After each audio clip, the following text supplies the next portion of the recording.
Good morning, ladies and gentlemen. Welcome to JPMorgan Chase's third quarter 2024 earnings call. This call is being recorded. Your line will be muted for the duration of the call. We will now go live to the presentation. The presentation is available on JPMorgan Chase's website. Please refer to the disclaimer in the back concerning forward-looking statements. Please stand by. At this time, I would like to turn the call over to JPMorgan Chase's Chairman and CEO, Jamie Dimon, and Chief Financial Officer, Jeremy Barnum. Mr. Barnum, please go ahead. Thank you, and good morning, everyone. Starting on page 1, the firm reported net income of $12.9 billion, EPS of $4.37, on revenue of $43.3 billion, with an ROTCE of 19%. Touching on a couple of highlights. In CCB, we ranked number 1 in retail deposit share for the 4th straight year. In CIB, both IB fees and markets revenue were notably up year-on-year, reflecting strength across the franchise. And in AWM, we had record quarterly revenues and record long-term flows. Now turning to page 2 for the firm-wide results. The firm reported revenue of $43.3 billion, up $2.6 billion, or 6% year-on-year. NII ex markets was up $274 million, or 1%, driven by the impact of balance sheet mix and securities reinvestment, higher revolving balances in card, and higher wholesale deposit balances, predominantly offset by lower deposit balances in banking and wealth management and deposit margin compression. NIR ex markets was up $1.8 billion, or 17%, but excluding the prior year's net investment securities losses, it was up 10% on higher asset management and investment banking fees. And markets revenue was up $535 million, or 8% year-on-year. Expenses of $22.6 billion were up $808 million, or 4% year-on-year, driven by compensation, including revenue-related compensation and growth in employees, partially offset by lower legal expense.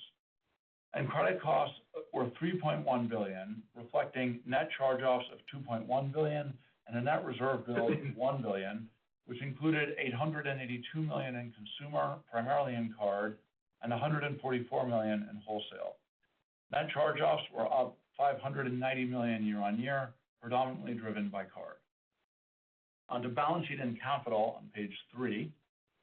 We ended the quarter with a CET1 ratio of 15.3%, flat versus the prior quarter, as net income and OCI gains were offset by capital distributions and higher RWA. This quarter's RWA reflects higher lending activity, as well as higher client activity and market moves on the trading side. We had $6 billion of net common share repurchases this quarter, which in part reflects the deployment of the proceeds from the sale of Visa shares, as we had previously mentioned. Now let's go to our businesses, starting with CCB on page 4. CCB reported net income of $4 billion on revenue of $17.8 billion, which was down 3% year-on-year. In banking and wealth management, revenue was down 11% year-on-year, reflecting deposit margin compression and lower deposits, partially offset by growth in wealth management revenue. Average deposits were down 8% year-on-year and 2% sequentially. We are seeing a slowdown in customer yield-seeking activity, including in CD volumes, and expect deposits to be relatively flat for the remainder of the year. Client investment assets were up 21% year-on-year, driven by market performance, and we continue to see strong referrals of new wealth management clients from our branch network. In home lending, revenue was up 3% year-on-year, driven by higher NII, partially offset by lower servicing and production revenue. Turning to card services and auto, revenue was up 11% year-on-year, driven by higher card NII on higher revolving balances. Card outstandings were up 11% due to strong account acquisition and the continued normalization of revolve. And in auto, originations were $10 billion, down 2%, while maintaining strong margins and high-quality credit. Expenses of $9.6 billion were up 5% year-on-year, predominantly driven by higher field and technology compensation, as well as growth in marketing. In terms of credit performance this quarter, credit costs were $2.8 billion, driven by card, and reflected net charge-offs of $1.9 billion, up $520 million year-on-year, and a net reserve build of $876 million, predominantly from higher revolving balances. Next, the Commercial and Investment Bank on page 5. The CIB reported net income of $5.7 billion on revenue of $17 billion. IB fees were up 31% year-on-year, and we ranked number 1 with year-to-date wallet share of 9.1%. In advisory, fees were up 10%, benefiting from the closing of a few large deals. Underwriting fees were up meaningfully, with debt up 56% and equity up 26%, primarily driven by favorable market conditions. In light of the positive momentum throughout the year, we're optimistic about our pipeline, but the M&A regulatory environment and geopolitical situation are continued sources of uncertainty. Payments revenue was $4.4 billion, up 4% year-on-year, driven by fee growth and higher deposit balances, largely offset by margin compression. Moving to markets, total revenue was $7.2 billion, up 8% year-on-year. Fixed income was flat, reflecting outperformance in currencies and emerging markets and lower revenue in rates. Equities was up 27%, reflecting strong performance across regions, largely driven by a supportive trading environment in the U.S. and increased late quarter activity in Asia. Securities services revenue was $1.3 billion, up 9% year-on-year, largely driven by fee growth on higher market levels and volumes. Expenses of $8.8 billion were down 1% year-on-year, with lower legal expense predominantly offset by higher revenue-related compensation and growth in employees, as well as higher technology spend. Average banking and payments loans were down 2% year-on-year and down 1% sequentially. In the middle market and large corporate client segments, we continue to see softness in both new loan demand and revolver utilization, in part due to clients' access to receptive capital markets. In multifamily, while we are seeing encouraging signs in loan originations as long-term rates fall, we expect overall growth to remain muted in the near term as originations are offset by payoff activity. Average client deposits were up 7% year-on-year and 3% sequentially, primarily driven by growth from large corporates in payments and securities services. Finally, credit costs were $316 million, driven by higher net lending activity, including in markets, and downgrades, partially offset by improved macroeconomic variables. Then, to complete our lines of business, AWM on page 6. Asset and Wealth Management reported net income of $1.4 billion, with pre-tax margin of 33%. For the quarter, revenue of $5.4 billion was up 9% year-on-year, driven by growth in management fees on higher average market levels and strong net inflows, investment valuation gains compared to losses in the prior year, and higher brokerage activity, partially offset by deposit margin compression. Expenses of $3.6 billion were up 16% year-on-year, predominantly driven by higher compensation, including revenue-related compensation and continued growth in our private banking advisor teams, as well as higher distribution fees and legal expense. For the quarter, long-term net inflows were $72 billion, led by fixed income and equities. And in liquidity, we saw net inflows of $34 billion. AUM of $3.9 trillion and client assets of $5.7 trillion were both up 23%, driven by higher market levels and continued net inflows.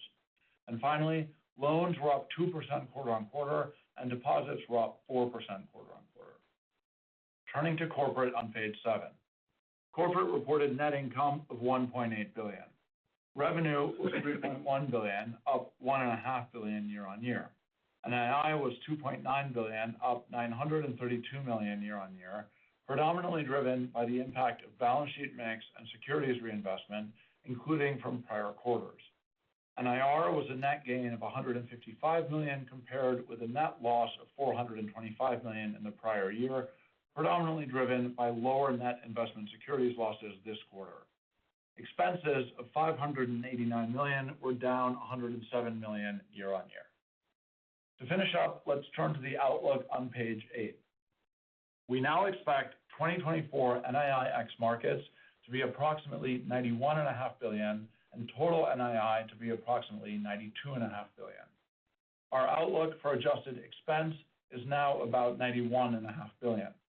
And given where we are in the year, we included on the page the implied fourth quarter guidance for NII and adjusted expense. And note that the NII numbers imply about $800 million of markets NII in the fourth quarter. On credit, we continue to expect the 2024 card net charge-off rate to be approximately 3.4%. So to wrap up, we're pleased with another quarter of strong operating performance. As we look ahead to the next few quarters, we expect results will be somewhat challenged as normalization continues, but we remain upbeat and focused on executing in order to continue delivering excellent returns through the cycle. And with that, let's open the line for Q&A. Thank you. Please stand by.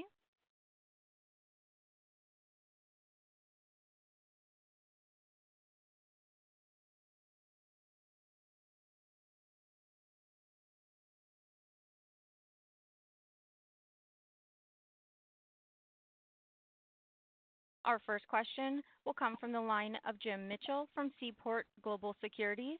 You may proceed.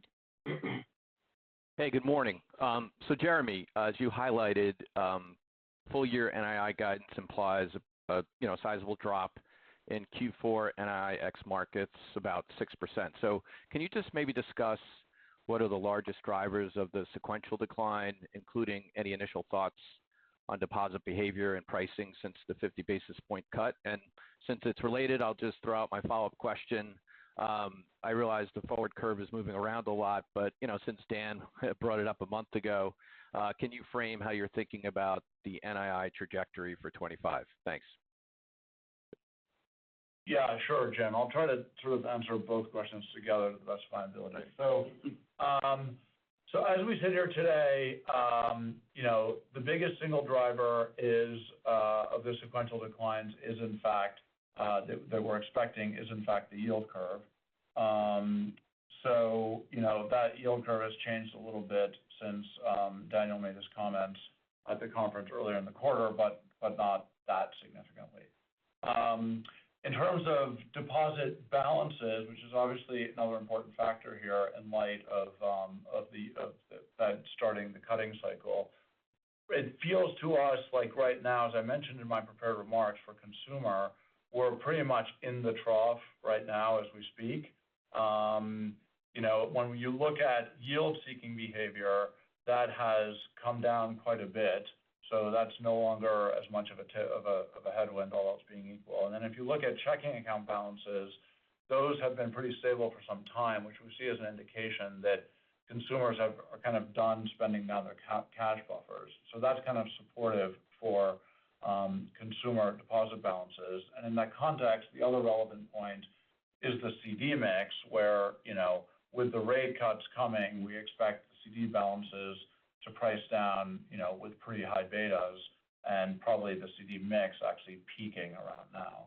And then as you move to wholesale, we've actually already been seeing a little bit of growth there. And when you combine that with the sort of increasing view that many people in the market have that it's likely that the end of QT will be announced sometime soon, that's also a little bit supportive for deposit balances.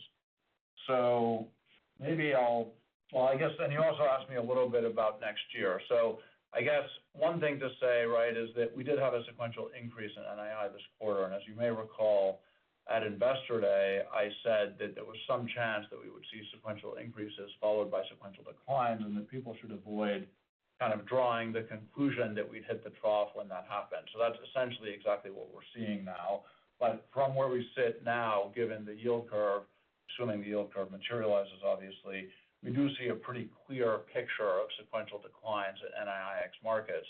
But the trough may be happening sometime in the middle of next year, at which point, the combination of balances, card revolve growth, and other factors can return us to sequential growth. Obviously, we're guessing it's pretty far out in the future, and we'll give you formal guidance on all this stuff next quarter, but I think that gives you a bit of a framework to work with.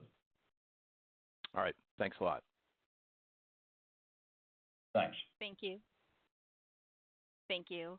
Next, we will go to the line of Steven Chubak with Wolfe Research. You may proceed. Hi, good morning. So, Jeremy, how are you? So I did want to ask on expenses, just in light of some of the comments that Daniel had made recently, just noting that consensus expense forecast for next year looked a little bit too light. I believe at the time it was just below $94 billion. If we adjust for the one-timers this year, that would suggest a core expense base that's just below 90. So a pretty healthy step up in expenses. I know you've always had a strong commitment and discipline around investment. Just want to better understand where those incremental dollars are being deployed and just which investments are being prioritized in particular looking out to next year. Sure. So good question, and I agree with your numbers. I agree with the way you've normalized this year for the one-time type of significant items, and also where the consensus was when Daniel made his comments. And while we're at it, I would also just remind you on the NII comments. At the time, the consensus for this year was 91.5, and for next year it was 90. So that was implying at the time a sequential decline of 1.5, and it was because we thought that decline wasn't big enough that we made the comments that we made. So I'm happy to expand more on that. But anyway, to expenses. So if you start for the sake of argument with a base of 90, obviously inflation is normalizing, and obviously we're always trying to generate efficiencies to offset inflation. But that having been said, if you assume 3% for the sake of argument on that base, that's a few $1 billion right out of the gates that we're working against. So that's one thing. The other thing is that we have continued to execute on our growth strategies this year. So there's a not insignificant amount of annualization. You can't quite see that in the fourth quarter numbers because of the seasonality of incentive comp, but if you were to strip that out, you would see probably some sequential increases, and so some annualization as an additional headwind.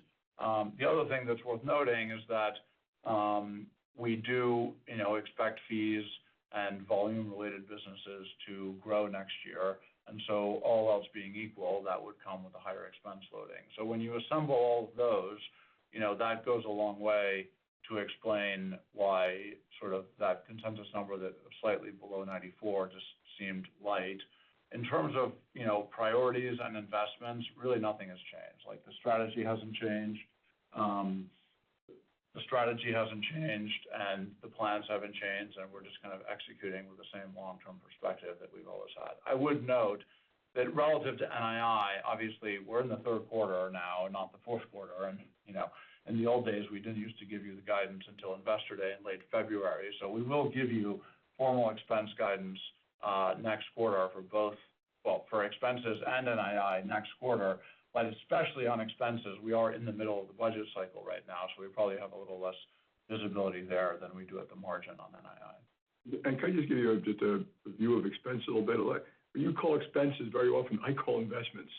And if you actually go back to Investor Day, then you'll see that we're adding private bankers in asset and wealth management. We're adding ETF in asset and wealth management. We're adding private bankers in international private banking. We're growing Chase Wealth Management. We've added some branches across the United States of America. We think there are huge opportunities in the innovation economy that takes bankers and certain technology and stuff like that. Our goal is to gain share, and everything we do is get really good returns on it. So I look at that. These are opportunities for us. These are not expenses that we have to actually punish ourselves on. And we do get, and we show you kind of extensively, constant productivity on various things. And also AI is going to go up a little bit. And I would put that as a category of just, it's going to generate great stuff over time. No, thank you both for the color. Just a quick follow-up for me, just drilling down into NII. It appears you redeployed a fair amount of cash or excess reserves at the Fed into securities. We saw the yield expand, which was encouraging despite the pressure at both the long end and SOFR contraction in the quarter. I was hoping you could just speak to your appetite to extend duration in this environment. I know that you've had some aversion to that in the past, but do you anticipate redeploying additional excess liquidity just amid the expectation for deeper rate cuts? Yeah, sure. So on extending duration, Steve, you know this obviously, but I just think it's important to say that all else equal, extending duration doesn't change expected NII if you assume that, the policy rate follows the forwards, right? So point one. Point two, obviously the curve remains inverted, and so even if you don't believe that the policy rate follows the forwards, extending right now is actually a headwind to short-term NII. Like that wouldn't be a consideration for us either way, but I just think that's worth saying for the broader audience. It's quite different from the situation that you have with an upward sloping. My mortgage is at 6%, so okay. Yeah. Now, so when we think about the question of extending duration and really managing duration right now, a couple of things to say. So obviously a lot of different versions of duration, but one number that we disclose is the EAR. When the 10Q comes out, you'll see that number is a little bit lower. It'll come down from 2.8 to about 2.1 if our current estimates are correct. That's for a number of reasons, some of which are passive, but some of those are active choices to extend duration a little bit.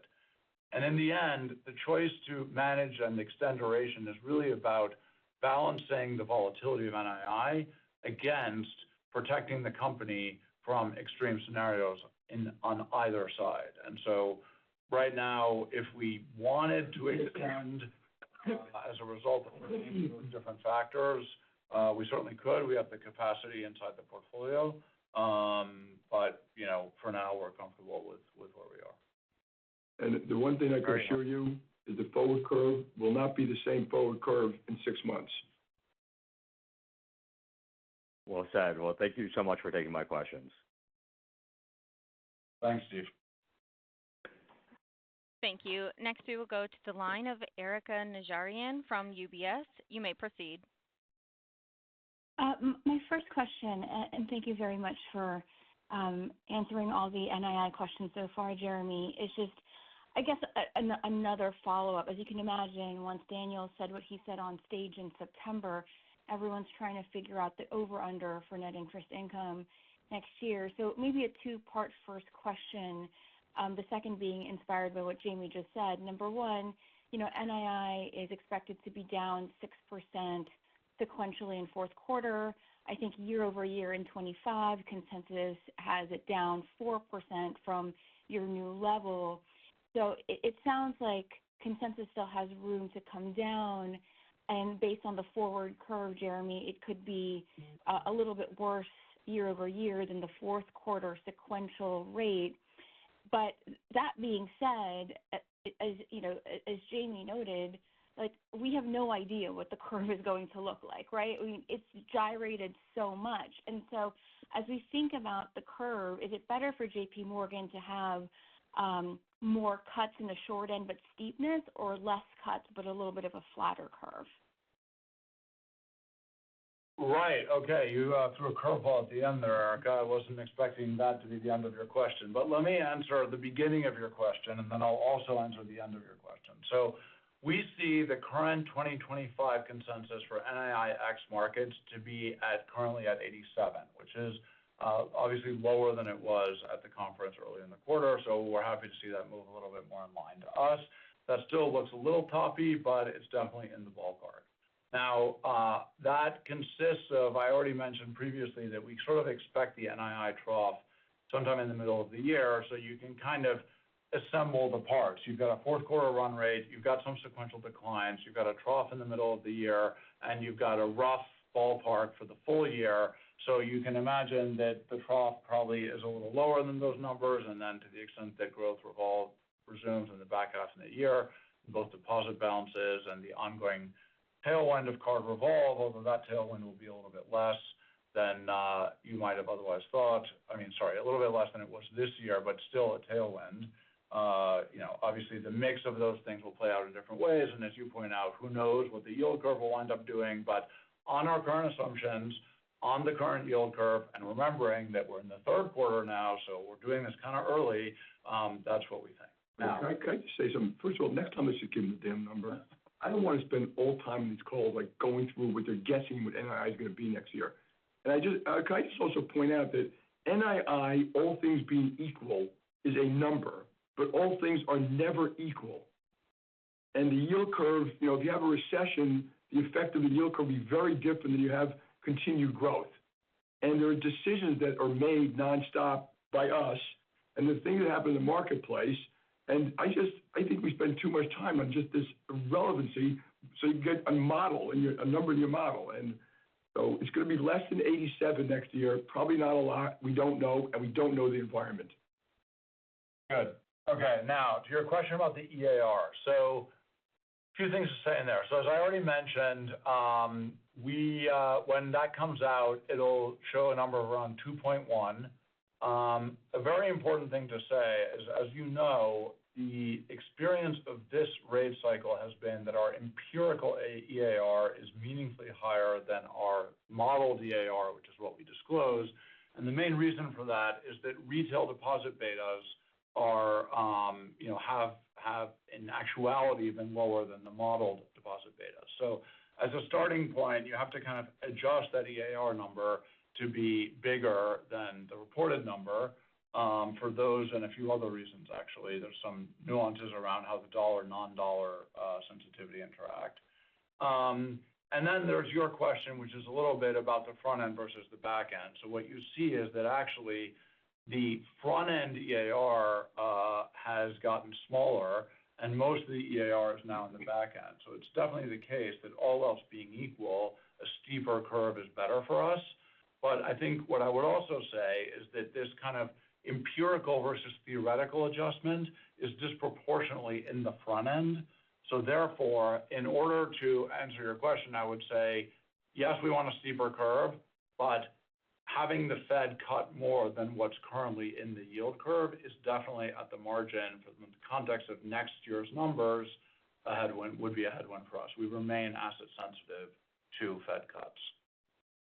And if I could ask my second question, and Jamie, I completely understand your frustration. And to be fair, your long-term shareholders really don't care about whether it's 87 or 85, right? They care about your return on equity.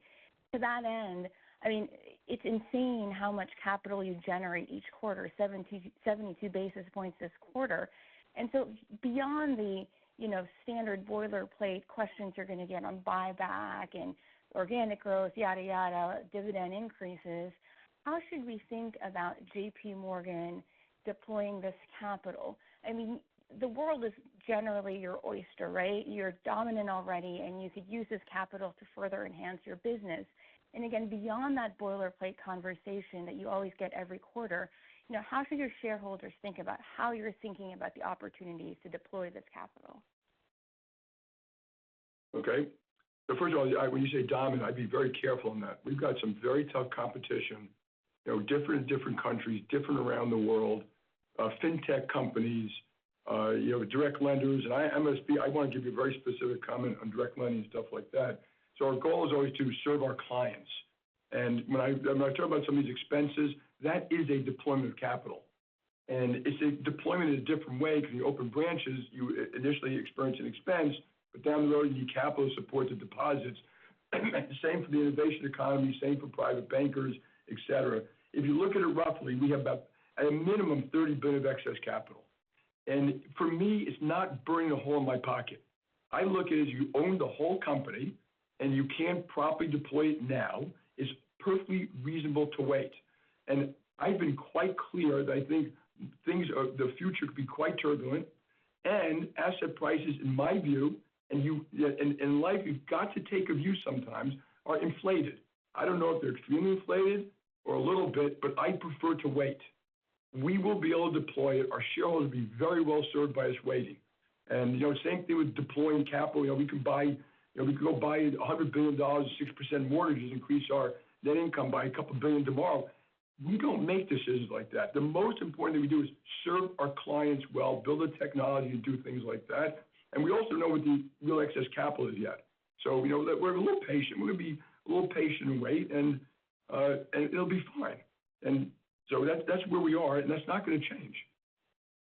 And if it changes, we'll let you know. And we do talk to a lot of shareholders, and they understand, buying stock back at more than 2 times tangible book value, is not necessarily the best thing to do, because we think we'll have better opportunities to redeploy it or to buy back at cheaper prices at one point. Markets do not stay high forever. Thank you. And one last thing. Cash is a very valuable asset sometimes in a turbulent world. And you see my friend Warren Buffett, stockpiling cash right now. I mean, people should be a little more thoughtful about how we're trying to navigate in this world and grow for the long term for our company. Thank you. Our next question comes from Glenn Schorr from Evercore ISI. You may proceed. Hi, thanks very much. And so glad Jamie didn't say what he was about to say because that's the answer to this question. So we've seen a couple more banks entering partnerships with alternative managers. We've seen limited loan growth for a few years now, market-related also. Limited flows into fixed income funds, yet plenty of growth in private credit in general.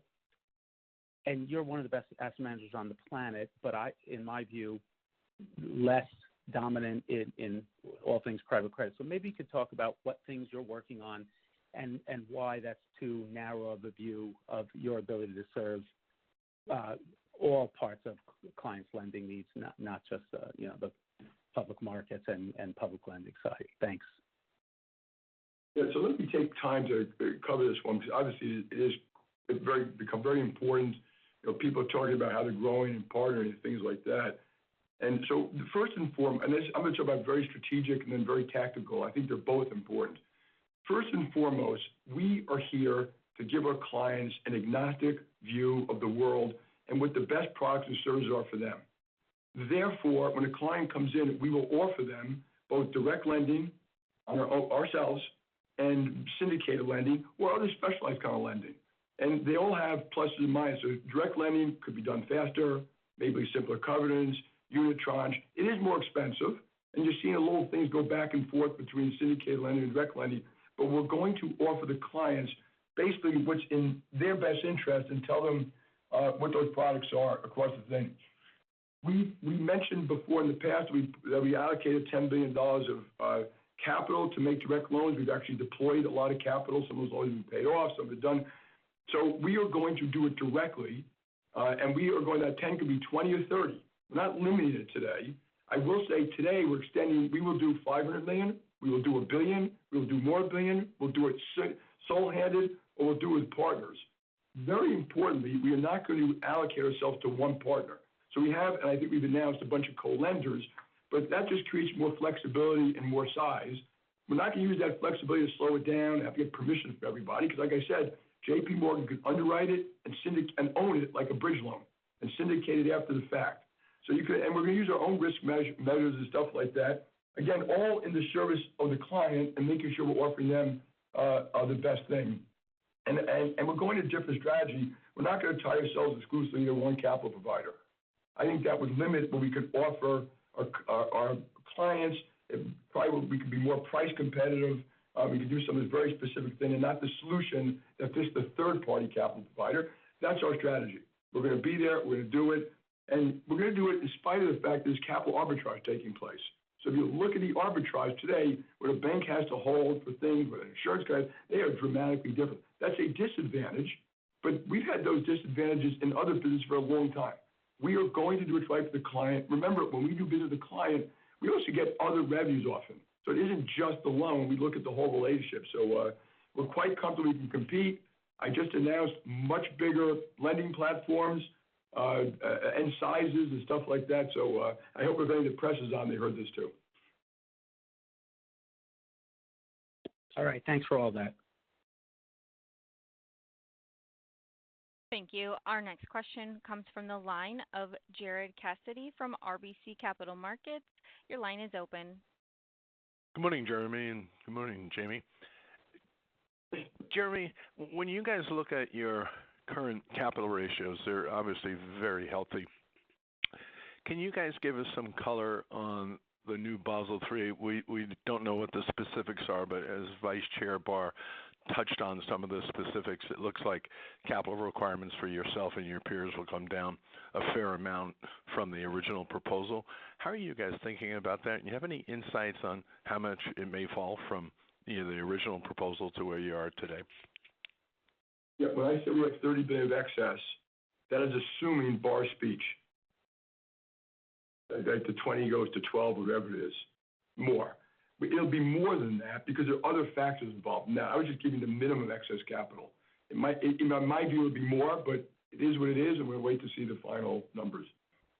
But Gerard, just maybe to give you a bit of color. So, yeah, obviously everyone paid a lot of attention to that speech. It was an important speech. But in the end, we actually just really need to see the proposal because the details matter a lot for this stuff. And so our focus is on hoping to see the proposal so that we can process the detail and continue advocating as appropriate. I note that, you talk about requirements coming down relative to what was originally proposed, which is obviously true per the speech, but I do think we need to be a little bit careful not to fall into the trap of saying that that's like progress just because the original proposal was so dramatically higher than what anyone thought was reasonable. And I would remind you, which you obviously know, that before this proposal came out, it was our position strongly felt that our then prevailing capital requirements were, if anything, already more than we needed. So we've got a long way to go here, and I think our position, which Jamie's been articulating very consistently, is that they need to get it right, do the right amount of work, and importantly, do it holistically. So it's not just RWA, it's it's GSIB, it's SCB, it's CCAR. So, that's really what we feel strongly. We just want the numbers to be done right and justified. If they had to go up, we'd be fine with that too. We just think they should be done with real diligence and real thought, and a little bit of thought about cost benefit, what it does to the economy, where it pushes lending and things like that. So we're anxiously waiting to see the actual detail because that's what's going to make all the difference. Very good. And then as a follow-up, in view of this excess capital and your comments a moment ago about direct lending, you look at your current cash and marketable securities on a risk-weighted asset basis. You put it in your presentation, of course, $1.5 trillion. Average loan is $1.3 trillion. When the dust settles, you know what your capital requirements are. Can you frame out for us? Levering up the excess capital with more loans? Is that a path that might be considered over the next 2 or 3 years relative to where you are on a mixed basis? I know you're going to grow your loans, but I'm talking about the mix. Absolutely, positively not. Loans are an outcome of doing good business. We want to do good business. If it grows our balance sheet, we're fine. And I do think, Gerard, it depends a lot on what type of loans you're talking about, right? So I think in the end, as Jamie says, it's capital. We're going to deploy it ideally to grow the franchise organically, and that could include, loans that are almost, good loans on a standalone basis, as well as loans that are part of an overall relationship where we're getting other revenue as part of that. So it's the same strategy that we've always had, but I wouldn't think of it as excess capital to be deployed against a particular product. I would think of it as it's there for a rainy day. Let's hope the environment doesn't deteriorate a lot, but if it does, we'll be ready.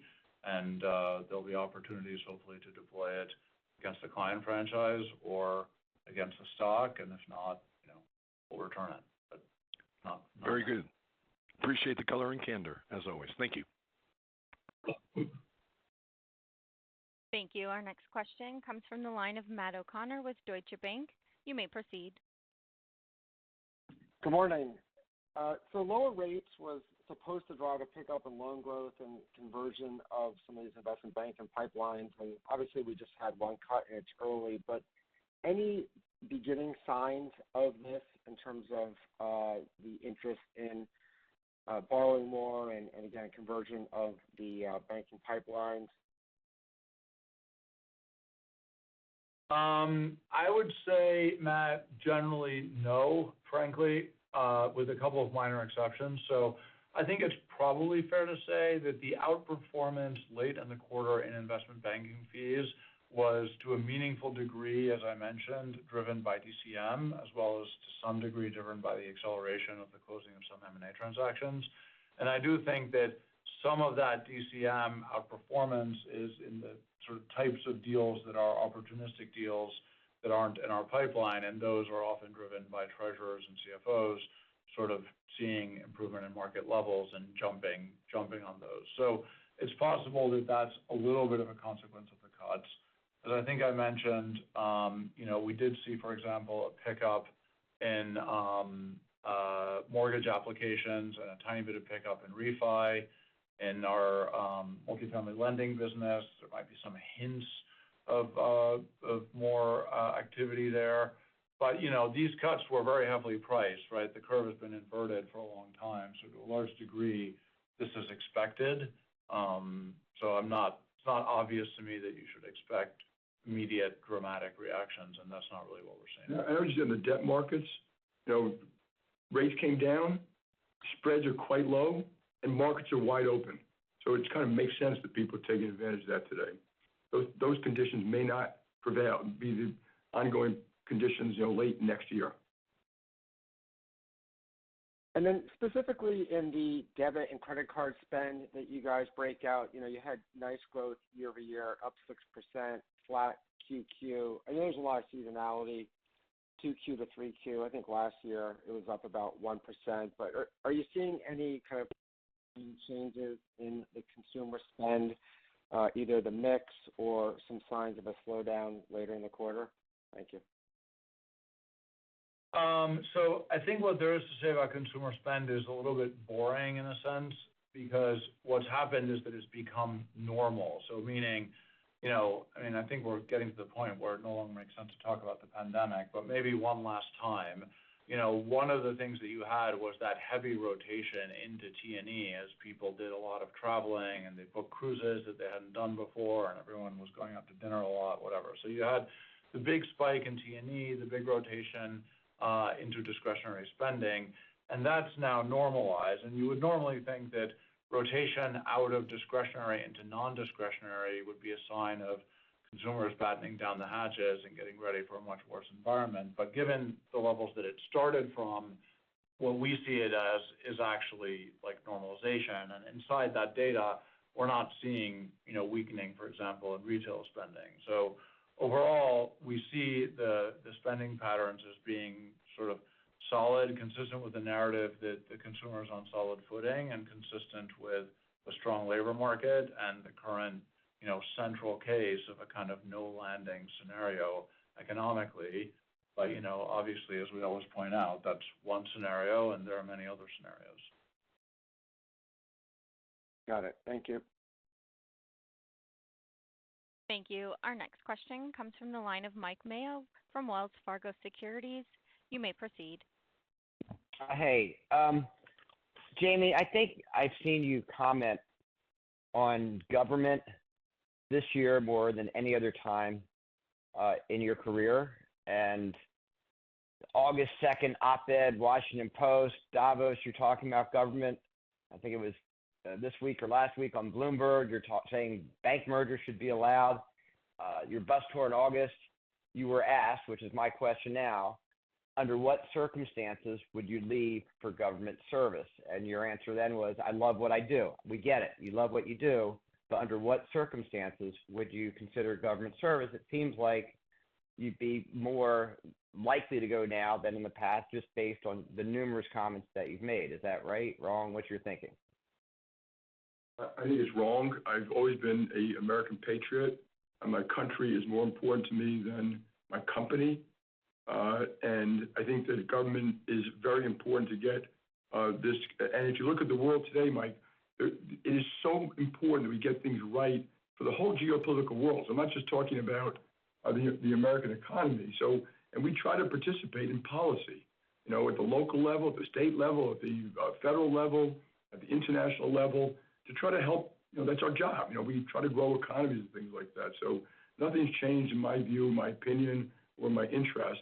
I just think it's very, very important that we try to help government do a good job. So if you were asked by the next administration to serve the country, would you be open to considering it? I think the chance of that is almost nil, and I probably am not going to do it. But I've always reserved the right. I don't make promises to people. I don't have to.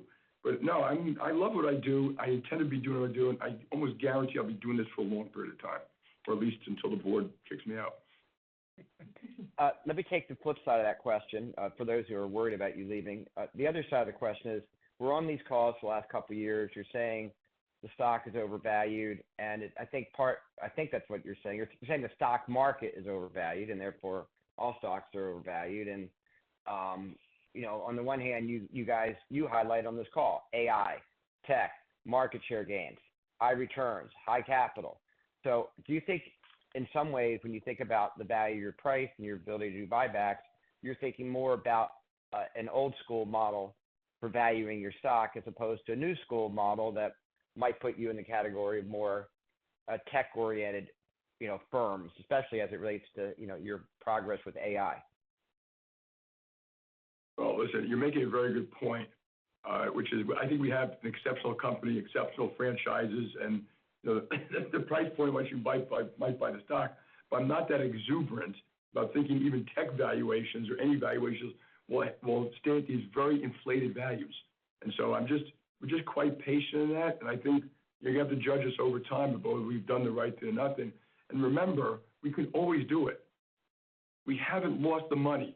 It didn't go away. It's sitting in store. The only time we'll be really wrong if the stock runs way up, we've got to buy at much higher prices. And I would be a real skeptic about that happening.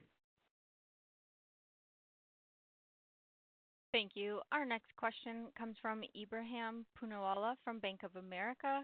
Your line is open. Hey, good morning. I guess just wanted to follow up. You talked about private credit and the disruption to bank lending. Another area I would appreciate if you can address is we've been hearing a lot about the likes of Jane Street and other market makers potentially disrupting fixed income trading. Is that a real risk? And is there an opportunity for a firm like JPMorgan to actually compete on the private venue side on market making beyond traditional sort of FIC activity? Yeah, Raheem, the way I would frame that is not as a risk, but as a reality. We've always emphasized in all of our businesses that we operate in an extremely competitive environment, and that applies to, and that competitive environment isn't limited to competing against banks or, traditional financial institutions. It extends in the consumer space to fintechs, and in the market-making space, it obviously increasingly is extending to some of the types of firms that you're referring to. Now, those firms are in many cases also clients, and that's the same type of dynamic that you see, for example, in the private credit space that we've discussed before. So there's no question that the ecosystem is changing. You've got new competitors, you've got changes in market structure, new dynamics, and as with any business, we are innovating and adjusting and making sure that we're prepared to compete in all the traditional ways and all the new ways.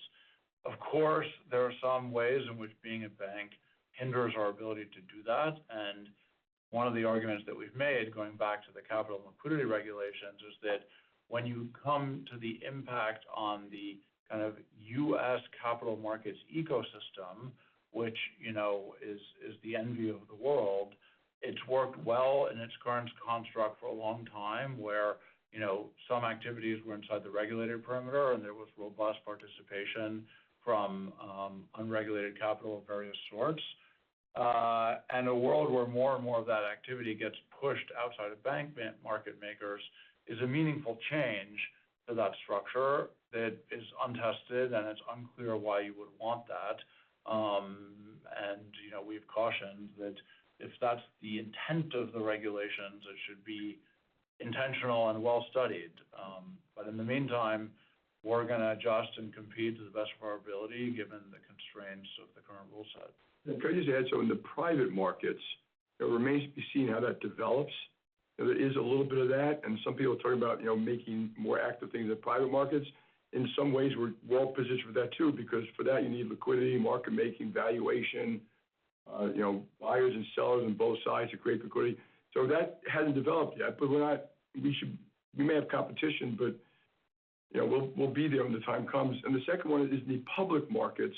You have seen reports about deal inventories, both corporate and treasuries, and I do think that's hampered a little bit. But again, we do it, remember, for clients.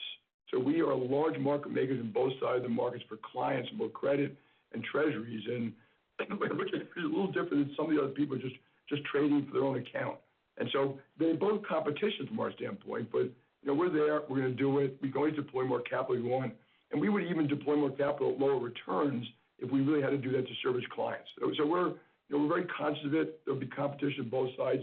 And as Jeremy said, we sat here 10 years ago talking about the electronification of the business and can we keep up with that? And so far we have.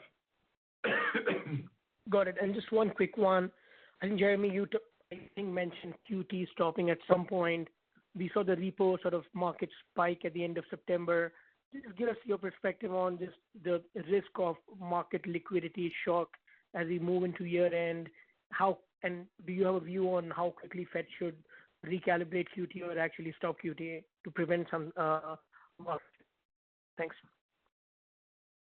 Yeah, it's a good question, Ibrahim.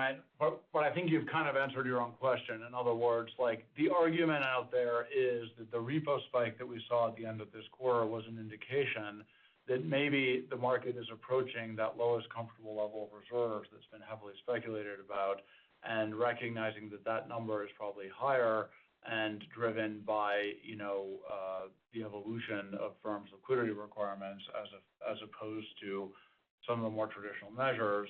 And side point, it's just another reason why it's important to look at the whole framework holistically when we think about the regulatory response to the events of 2 springs ago.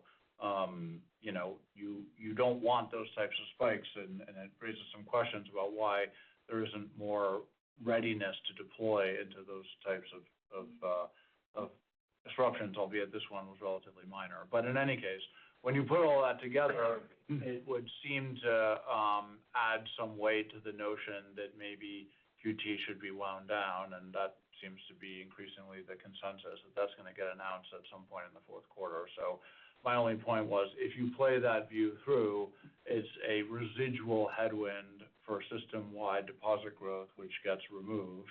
And that's one of the reasons that we feel that we're probably in the trough of our deposit balances at the level of. Yeah, so I just want to add a couple of policy things here. I'm not actually sure they can actually do that because you have inflationary factors out there, partially driven by QE. And also look at the volatility. It's not a risk to JPMorgan.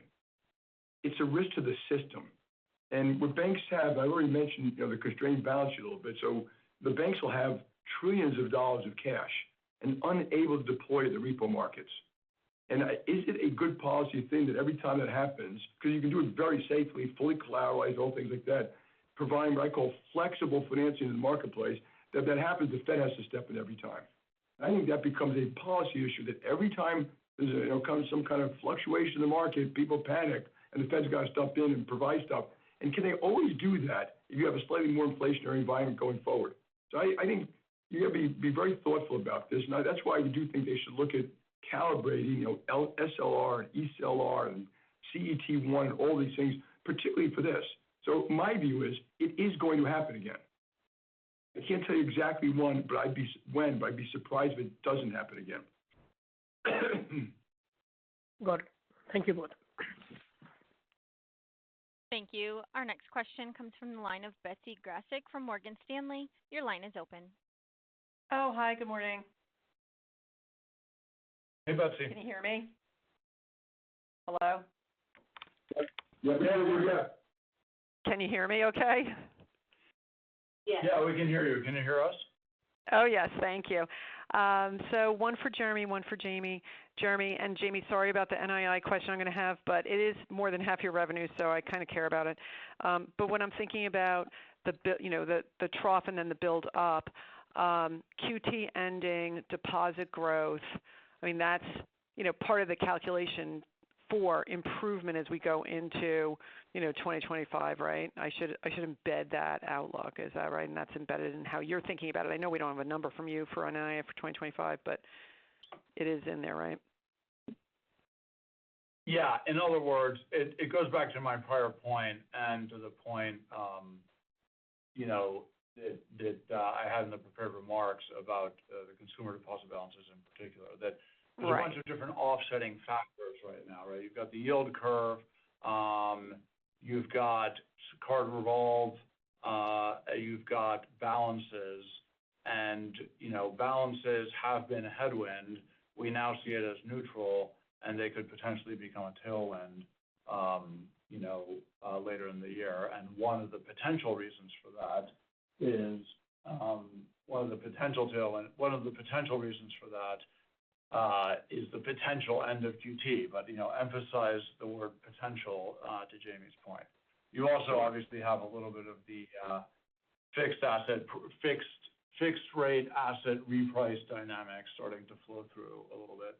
While we're on NII, just to annoy Jamie a little bit more, I do want to make a point that I didn't get a chance to make previously, which is there's a reason that we emphasized the implied fourth quarter run rate for the markets NII in the presentation, which is that if you take that and you annualize it, it gives you a launch point run rate, which is significantly higher than what's currently in the consensus and obviously what we've seen this year. And I'll give you the concise version of my usual speech that changes in markets NII are almost always bottom line neutral and offset in NIR. But for the purposes of trying to help you guys with your models, I would just encourage you to recognize what that launch point is, the number of cuts that are in the curve, the fact that that number has historically and in the recent past been quite liability sensitive. So you can draw your own conclusions about what that should mean. Again, shouldn't change the overall revenue expectation. It's just a balance sheet and income statement geography issue, but just for the sake of helping you tidy up models, I wanted to make that point. And so Daniel's comments in September were on NII in total or NII X markets? No, could you clarify that? Those were core NII or NII X. So again, reiterating at the time, the 24 consensus was 91.5, the 25 consensus was 90 on NII X, and our point was that that number, which remains an asset-sensitive number, indicated an insufficient amount of sequential decline year on year. The current consensus, as we see it, for NII X markets is 87, and as we've noted, that's closer, albeit maybe still a little bit toppy. Okay, and then one for Jamie. Jamie, we did talk already quite a bit about the capital that you have, capital in store.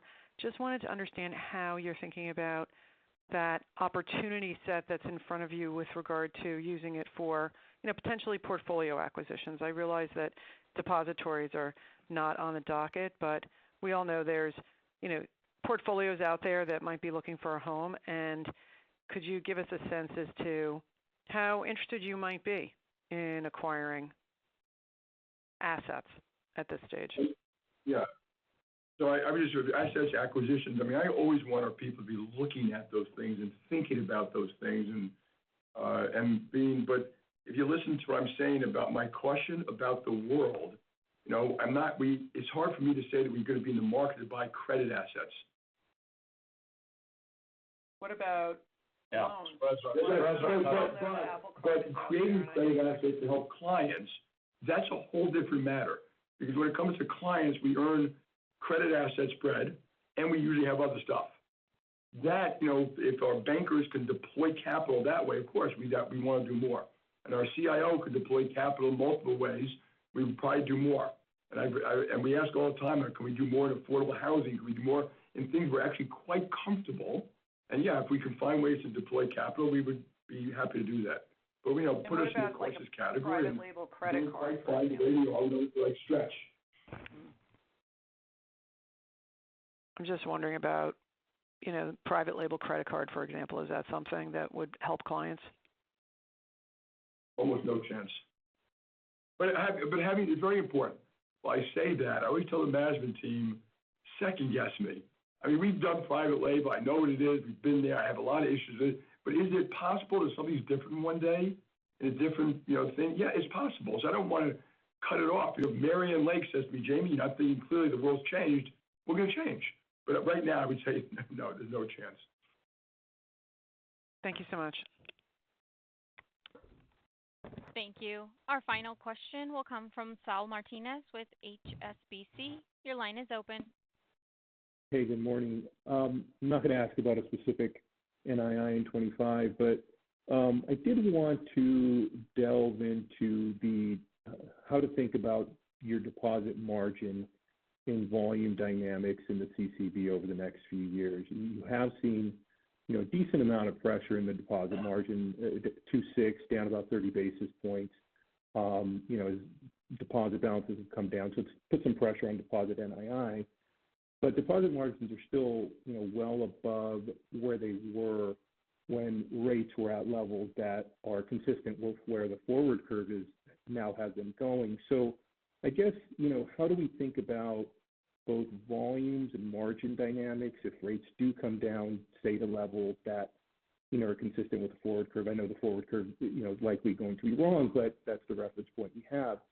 And conversely, volume offsets, you mentioned, Jeremy, retail deposits becoming a tailwind. I guess how much of a tailwind can they be, especially as you are, expecting to gain quite a bit of market share in retail deposits. So just give us a sense of sort of the push and pull of these dynamics that, really help drive the deposit, the value of the deposit franchise. Sure. Yeah, thanks for the question, Saul. And I think you've laid out the building blocks there already. Just for simplicity, I'm going to try to answer your question without referring to the disclosed CCB deposit margin number, just because that number is obviously the combination of the rate paid on the CCB deposits and the internal FTP into that. And that is a complicated thing that evolves as a function of the modeling of the betas and other things. So I think it's actually more helpful to look at this simply from a firm-wide perspective and look at the evolution of the rate paid in the context of the policy rates roughly, and just set aside duration management and all those other factors. And I think when you do that, what you see is we've been saying for a while that the deposit margin defined for these purposes as simply the difference between the policy rate and the weighted average rate paid of the consumer deposits was unsustainably high. And that was going to have to correct one way or the other. Either deposits were going to reprice, at the product level through checking and savings, and or we were going to see a ton of internal migration, i.e. growth in the CD mix, and or we would see a lower policy rate. So as we sit here right now, of course, we make pricing decisions in the context of market competition at any given moment, looking at what the environment is for deposits, but we have not needed to reprice in order to retain primary bank relationships, which was always our core strategy. We were never going to chase sort of the hot money at the margin. We've leaned in heavily to CDs and gotten to the current level of CD mix, and that's been a good strategy. And from where we sit now, we now have the margin coming down as a result of the policy rate coming down. It seems that puts us in a pretty comfortable position from a pricing perspective. We think the CD mix has probably peaked. Now, on the way down, it's not going to go back down to zero where it was at the beginning of the cycle. That's an important thing to realize. So all else equal, that creates a little bit of margin compression.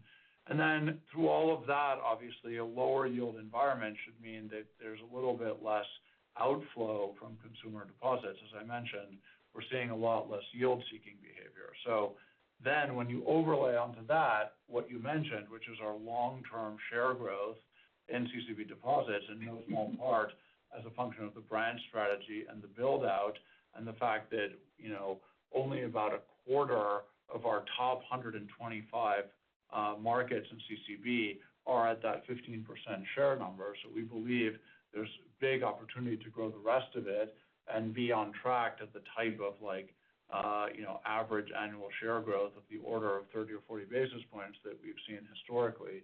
That's how you kind of assemble a tailwind from normalized deposit margin and balance growth in consumer. Jeremy, correct me if you think I'm wrong. The abnormal time period was when rates were between 0 and 1 or 2%. Other than that, if you were going to say what are normal deposit margins in the normal banking business, forget people going up to really hot money, because that happens. It's 2 to 2.5%. Absolutely. Okay. Yeah, we agree. Okay, that's helpful. So it sounds like you're a little bit above that, but there's still some pressure, but you're you're not dramatically above those levels. We're earning very good returns in business and banking and wealth management. We're growing market share. And when we build branches and stuff like that, we don't necessarily assume current margins. We look at what would be normal margins over time. Yep. And we're very comfortable building very nice business for you all. Got it. Okay, that's helpful. Thanks a lot. That's all I got. Thanks, Saul. Thanks, everyone. All right, thank you. Thank you all for participating in today's conference. You may disconnect at this time and have a great rest of your day.